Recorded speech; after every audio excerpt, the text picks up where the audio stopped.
शाळा श्री गणेश विद्या मंदिर हाळोली, तालुका आजरा, जिल्हा कोल्हापूर. इयत्ता दुसरी, विषय गणित, घटक स्थानिक किंमत. AI तंत्रज्ञानाच्या सहाय्याने व्हिडिओ निर्मिती.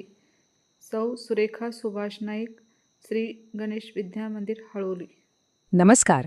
आपण रोजच अंक बघतो, वापरतो, नाही का? पण ह्या साध्या दिसणाऱ्या चिन्हांमागे एक गुप्त भाषा, एक खूप शक्तिशाली रचना लपलेली आहे. आजच्या भागात आपण अंकांचं हेच रहस्य उलगडणार आहोत. आता बघा, आपल्यासमोर 35 हा अंक आहे. आपण तो अगदी सहज वाचतो.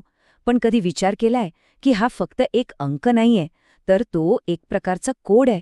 एक अशी गुप्त भाषा जी आपल्याला सांगते की 3 आणि 5 यांचं नातं त्यांच्या जागेमुळे कसं ठरतं. आणि ह्या कोड्याचं उत्तर आहे स्थानिक किंमत किंवा प्लेस व्हॅल्यू. हे दिसायला खूप सोपी पण प्रत्यक्षात अत्यंत शक्तिशाली अशी एक प्रणाली आहे. तिचा नियम अगदीच सरळ आहे.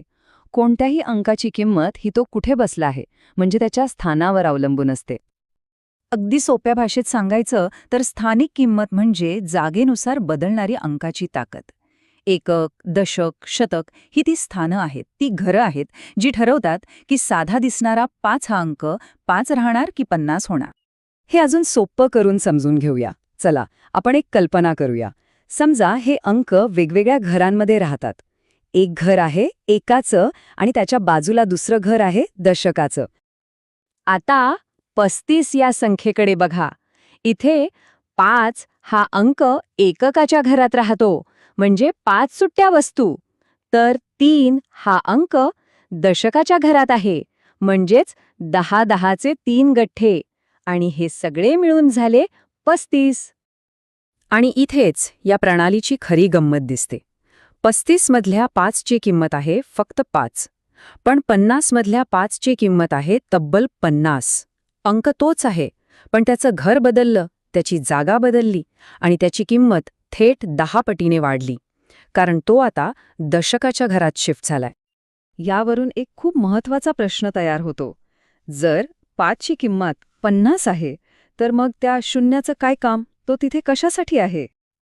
तर 0 म्हणजे फक्त काहीच नाही असं नाहीये. तो एक खूप महत्वाचा पहारेकरी आहे. तो काय करतो? तो एकाचं घर सांभाळतो. तो सांगतो की हे घर रिकामं आहे आणि म्हणूनच 5ला दशकाच्या घरात त्याची जागा पक्की करता येते. विचार करा, जर 0 नसता तर 50 ही संख्या आपण कशी लिहिली असती? शक्यच नव्हतं. ठीक आहे, चला ही संकल्पना आणखी काही उदाहरणांमधनं एकदम पक्की करून घेऊया. इथे बघा, 10चे 2 गठ्ठे म्हणजे 2 दशक आणि 6 सुट्टे ठिपके म्हणजे 6 एकक. मग काय, दशकाच्या घरात 2 आणि एककाच्या घरात 6. झाली की नाही संख्या तयार? 26. पुढच्या उदाहरणातही अगदी तोच नियम आहे. 10चे 4 गठ्ठे म्हणजे 4 दशक, 2 सुट्ट्या काड्या म्हणजे 2 एकक. हे दोन्ही मिळून संख्या तयार झाली 42. बघा, ही पद्धत एकदा डोक्यात बसली की गणित किती सोपं होतं. या सगळ्या उदाहरणांवरून एकच गोष्ट पुन्हा पुन्हा सिद्ध होते. प्रत्येक अंकाचं स्थान ठरलेलं आहे आणि ते स्थानच त्याची किंमत ठरवतं. हाच तो साधा, सरळ पण अत्यंत शक्तिशाली नियम आहे. हा तक्ता बघा, यात या प्रणालीची सुसंगतता अगदी स्पष्ट दिसते. अंक कोणताही असो, नियम बदलत नाही. 9 दशकाच्या घरात गेला की 90 होतो, पण तोच 3 एककाच्या घरात असला की फक्त 3च राहतो. जागा बदलते, किंमत बदलते. हेच या प्रणालीचं खरं सौंदर्य आहे. थोडक्यात सांगायचं तर कोणतीही संख्या वाचण्याची प्रक्रिया या 3 सोप्या पायऱ्यांमध्ये बसते. आधी अंकाचं घर ओळखा, मग त्या घराची किंमत ठरवा आणि शेवटी ही सगळी मूल्य एकत्र करा. बस. आता कदाचित आपल्याला वाटेल की ही तर अगदी प्राथमिक म्हणजे बेसिक गोष्ट आहे.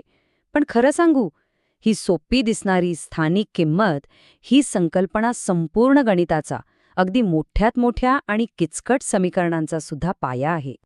या एका संकल्पनेची ताकद किती आहे याचा विचार करा.